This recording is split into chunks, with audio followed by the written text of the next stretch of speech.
Mungkin benar rasanya dalam politik tidak ada kawan dan lawan yang abadi. Sosok Anies Baswedan dan PDI Perjuangan di Bursa Pemimpin Jakarta dulunya bertentangan, kini disinyalir akan diusung maju Pilgub Jakarta bersama PKB. Hal ini diamini Ketua DPP PDIP Ahmad Basarah yang mengaku sudah bicara dengan Ketua Umum PKB Muhaimin Iskandar terkait Pilkada Jakarta. Basarah bilang kemungkinan besar akan bekerja sama politik dalam Pilkada Jakarta. Saya juga sudah sampaikan dengan Pak Muhaimin Iskandar, kemungkinan kita akan melakukan kerjasama politik masuk di dalam Pilkada DKI Jakarta. Kalau kemungkinan PKB mengusung Pak Anies Baswedan sebagai calon Gubernur DKI Jakarta, maka ketika kerjasama kami dengan PKB direalisasi dalam Pilkada Jakarta, sangat mungkin pembicaraan mengenai kerjasama politik mengenai calon yang diusung dari PKB dalam Pak Anies Baswedan bicarakan dengan calon yang mungkin akan kami usung dari PDI Perjuangan. Tapi sekali lagi, bak gayung bersambut, mantan Gubernur Jakarta Anies Baswedan pun mengaku tertarik jika dirinya diusung PDIP untuk Pilkada Jakarta. Dirinya merespon perihal PDIP yang mengaku tertarik mengusung Anies untuk maju. PDIP juga menarik. Wah. Jadi sambil kita lihat hari-hari ini kan, mudah-mudahan nggak lama lagi sampai pada kesimpulan. Tapi PDIP menarik ya Pak? Menarik. Selain Anies Baswedan, bursa nama Pilkada Jakarta yang mencuat yakni mantan Gubernur Jawa Barat Ridwan Kamil yang diusung Partai Gerindra. Ketua Harian Partai Gerindra Sufmi Dasko Ahmad ingin menduetkan Emil dengan kader internal Gerindra di Pilgub Jakarta. Soal posisinya Kang Emil itu sudah Gerindra putuskan dan diberikan rekomendasi untuk maju di Pilkada DKI. Demikian. Saya rasa bukan berbeda, tetapi pasti akan sama. Bahwa Ridwan Kamil akan direkomendasi maju di DKI Jakarta. Setidaknya sudah ada beberapa nama yang mencuat di bursa Pilkada Jakarta. Mulai dari Basuki Cahayapurnama atau Ahok, Anies Baswedan, Ridwan Kamil, hingga putra bungsu Presiden Jokowi, Kaesang Pangarep. Tim Liputan, Kompas TV.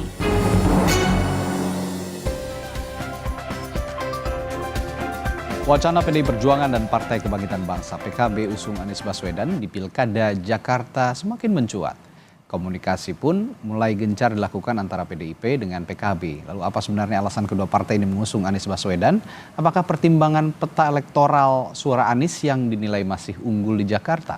Lalu bagaimana juga pertarungan calon lain seperti Ridwan Kamil dan sejumlah nama lain yang muncul?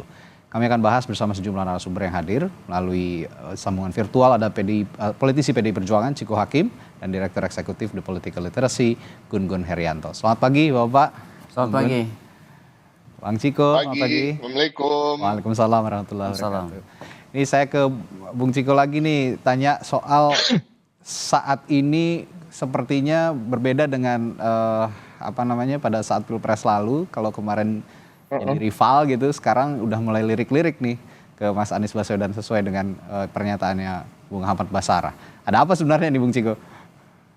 Nggak ada apa-apa. Sebenarnya kan politik di Indonesia ini kan memang setiap negara mempunyai kekhasan ya dalam berpolitik. Kita ini khasnya memang yang diutamakan adalah hubungan-hubungan kekeluargaan, hubungan yang sifatnya gotong royong, dia sama antar anak bangsa, dan juga kalau kita mau jujur, semua partai politik kan pada akhirnya mengakui Pancasila sebagai patokan kita hidup berbangsa dan bernegara. Jadi pada prinsipnya semua itu bisa saja terjadi koalisi atau kerjasama politik antar partai politik manapun dengan tokoh manapun yang selama ini memang telah muncul di publik sebagai tokoh politik atau pimpinan daerah. Nah ini suatu hal yang biasa. Kalau kita bicara soal Anies Baswedan begitu ya, PDI Perjuangan kan pernah bekerja sama erat dengan Pak Anies ketika Pak Anies waktu itu kalau tidak salah sebagai juru bicara di masa kampanye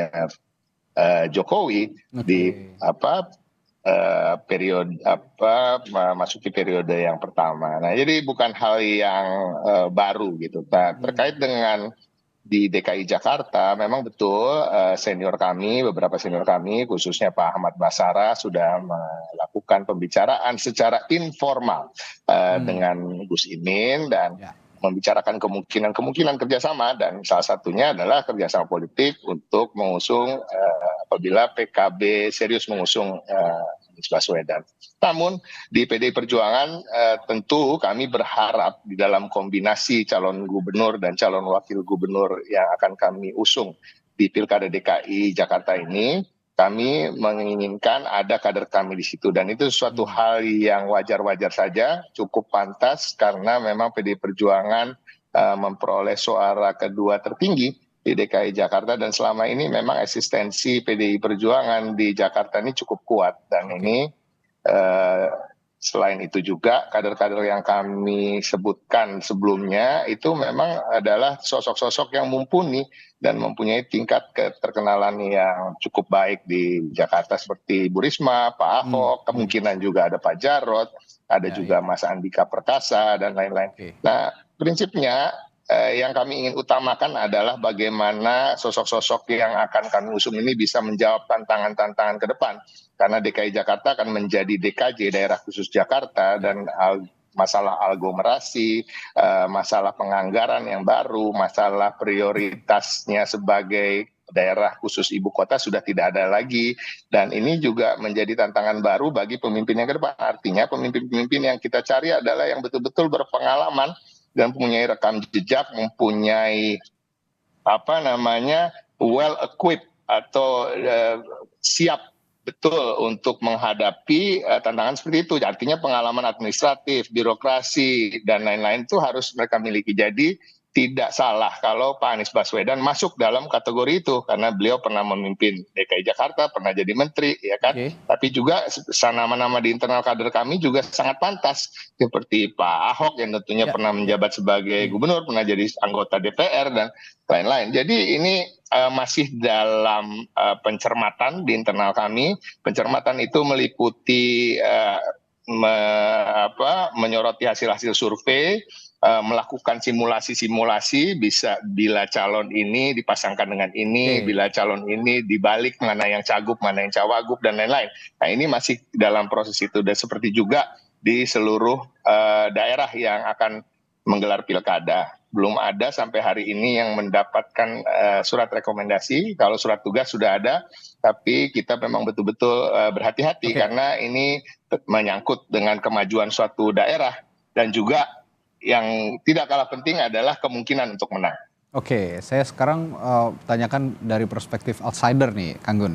Ini kan di Pilpres kemarin, PDI Perjuangan maupun juga Anies Baswedan sepertinya berbeda secara politik maupun ideologis kan berbeda. Dan ini seperti dua entitas yang berbeda kalau kita juga bicara soal Pilkada DKI Jakarta pada tahun 2018 lalu. Sekarang tiba-tiba ada intensi untuk melirik Anies Baswedan. Menurut analisis Anda apa yang terjadi sebenarnya? Iya, semua partai sekarang, Mas Radit, menurut saya sedang melakukan belanja nama, belanja masalah atau belanja isu. Jadi ini FCR namanya, Finding, Conclusion, Recommendation. Jadi ujungnya pasti rekomendasi. Tetapi kalau kita bicara soal sosok Pak Anies, PDI Perjuangan, dan rencana misalnya koalisi atau komunikasi untuk membangun koalisi dengan sebut aja PKB, itu kan lagi proses penjajakan. Akan ditentukan oleh 3 hal menurut saya. Kalau pertanyaannya kenapa, ya 3 hal ini yang biasanya menentukan. Pertama itu aspek figur. Jadi figur yang punya tingkat elektabilitas tinggi udah pasti kan menarik minat partai.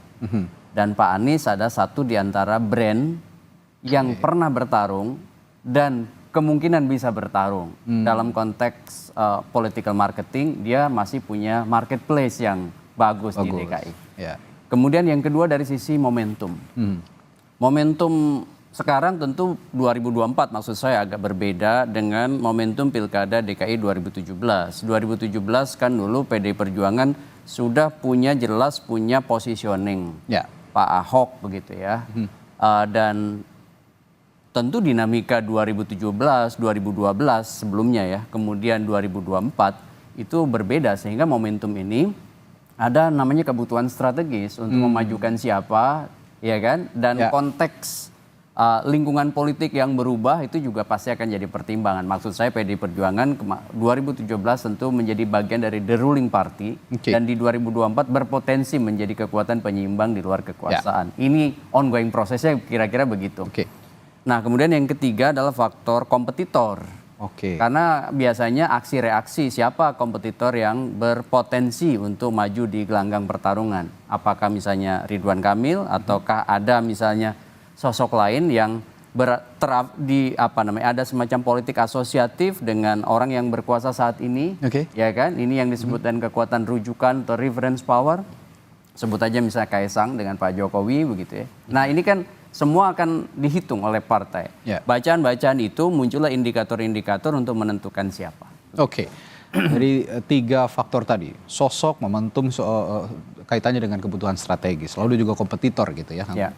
Saya tertarik dengan momentum dan kebutuhan strategis. Meskipun PDI Perjuangan dan Anies Baswedan ini merupakan 2 entitas yang berbeda. Sepertinya memang kalau saya baca akan ada kepentingan yang sama. Ya. Kepentingan apa kira-kira yang bisa kita tarik kalau kita simpulkan sementara ini? Kalau saya lihat kepentingan itu kan selalu ada 2 hal ya. Ya.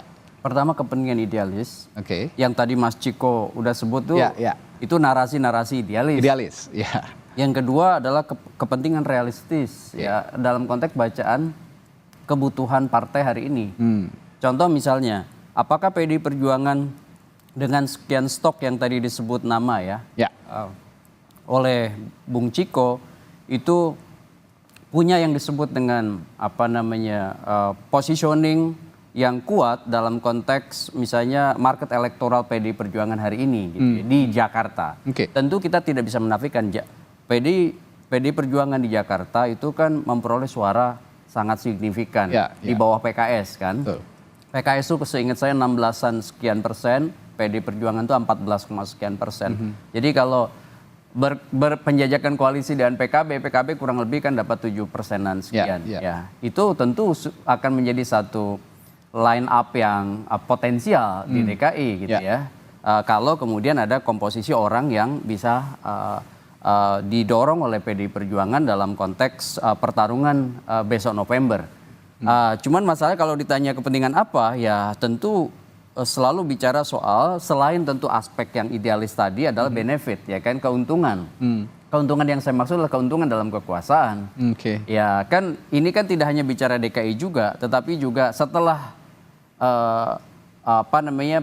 misalnya pilkada di November 2024, next kan juga bicara soal positioning 2029 dan lain sebagainya. Ini kan DKI ini spot yang sangat bagus gitu ya untuk kemudian untuk political publicity baik itu partai maupun figur yang tentu berpotensi maju dalam gelanggang pertarungan di atasnya. Maksud saya di atas pilkada itu ya tentu pasar elektoral nasional, apakah pilpres misalnya dan lain sebagainya. Oke.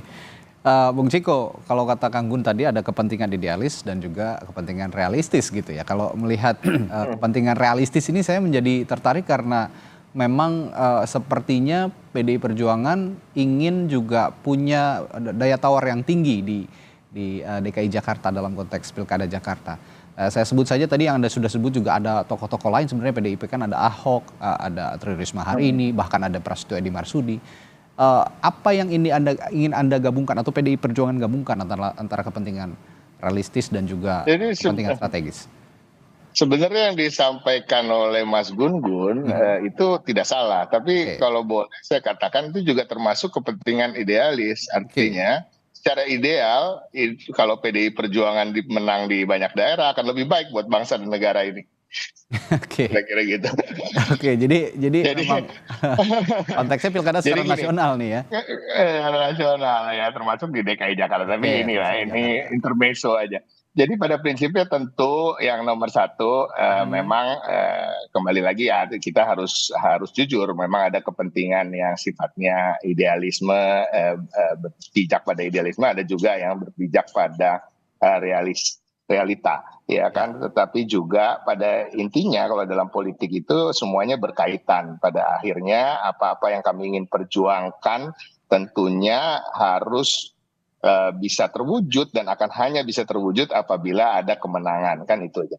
Nah, pada prinsipnya kalau kita katakan tadi bahwa kenapa kita ingin sekali untuk juga mencalonkan kader, tapi ini kan menjadi rekam jejak dan track record daripada PDI Perjuangan itu sendiri yang selalu mengedepankan kader. Karena partai kami ini kan partai kader gitu, banyak sekali kader yang sudah berjuang di internal dan bergabung dengan kami selama ini, dan selalu insentif atau pengakuan bagi para kader ini ya tentunya adalah dicalonkan ketika mereka ingin mencalonkan diri, dan ini juga sangat penting bagi keberlangsungan soliditas dan gotong royong di internal kami. Jadi prinsipnya kalau kita bicara soal realitanya juga kita harus melihat juga hasil-hasil survei gitu. Kami melihat memang sosok Anies Baswedan adalah sosok yang cukup kuat hari-hari ini. Tapi kalau kita mau jujur, kekuatannya itu tidak absolut. Kalau kita bicara soal tingkat kepuasan publik yang memang sangat memang masih di atas daripada publik yang tidak puas, tapi angkanya itu tidak melebihi angka 60% terakhir di survei. Artinya masih ada ruang untuk bisa dikalahkan. Jadi kami justru ketika menyodorkan calon wakil atau sebaliknya misalnya gitu ya, tentu kami juga akan menyampaikan realita-realita bahwa kekuatan itu akan lebih solid apabila ada kader PDI Perjuangan di situ. Ini salah satu contoh saja. Tetapi ini kan semua sampai hari ini sesungguhnya belum final. Jadi apakah wacana ini lebih prioritas daripada wacana mendukung yang lain, itu juga tidak, karena kami tetap mencermati munculnya calon-calon yang lain dan kemungkinan akan kami dukung. Ini bicara soal sosok kuat, ngomong-ngomong soal sosok kuat, dan Anda tadi menilai Bung Ciko bahwa Anies Baswedan tidak bisa dipungkiri bahwa sosoknya masih kuat di DKI Jakarta. Tapi saya akan bicara juga sosok atau kekuatan lain dalam konteks penyelenggaraan pilkada, termasuk di Jakarta. Ada faktor Joko Widodo, kekuatan Joko Widodo efek gitu yang masih berdampak pada sejumlah pilkada, termasuk saya pikir di Jakarta. Belum lama ini kan kita sempat melihat ada munculnya nama Budi Jiwandono dan Kaisang Pangarep gitu yang akan diusung di Jakarta. Apakah ini juga jadi pertimbangan realistis untuk PDI Perjuangan sehingga melirik Anies Baswedan sebagai calonnya? Ya tentu tadi selain memang kita juga harus menyelaraskan visi dan misi kami dengan calon yang akan kami dukung, dan kemarin beberapa kali juga saya sampaikan kemungkinan untuk menang itu juga harus diutamakan. Jadi nggak ada gunanya juga kalau kita sibuk dengan garis perjuangan kita tanpa memikirkan bagaimana cara mencapainya gitu. Jadi artinya kemenangan. Jadi kemungkinan untuk menang ini memang kita harus mencalonkan tokoh-tokoh yang punya bobot sehingga ada chance yang besar untuk menang. Tapi kalau kita bicara soal survei misalnya, kan selama ini masih yang 3 besar nama Basuki Cahayapurnama masih juga ada di sana, bahkan di beberapa survei bisa teratas gitu.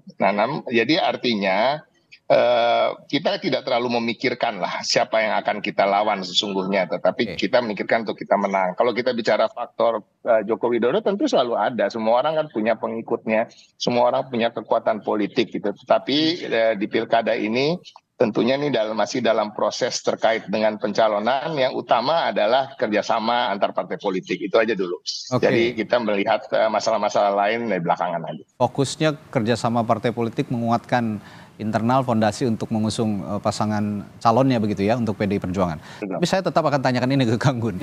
Faktor kekuatan lain yang saya tanyakan tadi, apakah ini juga jadi pertimbangan sebenarnya kalau lihat komposisi politik di DKI Jakarta? Iya, justru ini yang paling menarik bagi saya. DKI ini seperti saya bilang, ini salah satu spotlight kan yang paling tentu menjadi prioritas. Tentu banyak daerah yang prioritas seperti Sumatera Utara dan juga lain-lain. Maka kemudian di daerah-daerah yang seperti ini pasti partai-partai seperti PDI Perjuangan, Mas Radit, itu memiliki konsentrasi penuh ya setelah Pilpres ini kan seperti DKI, Sumatera Utara ingin dimenangi. Sehingga harus kemudian memosisikan figur-figur yang kira-kira punya daya tawar tinggi terutama di pasar pemilih.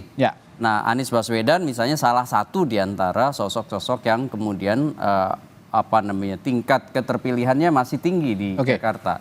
Sehingga saya lihat perubahan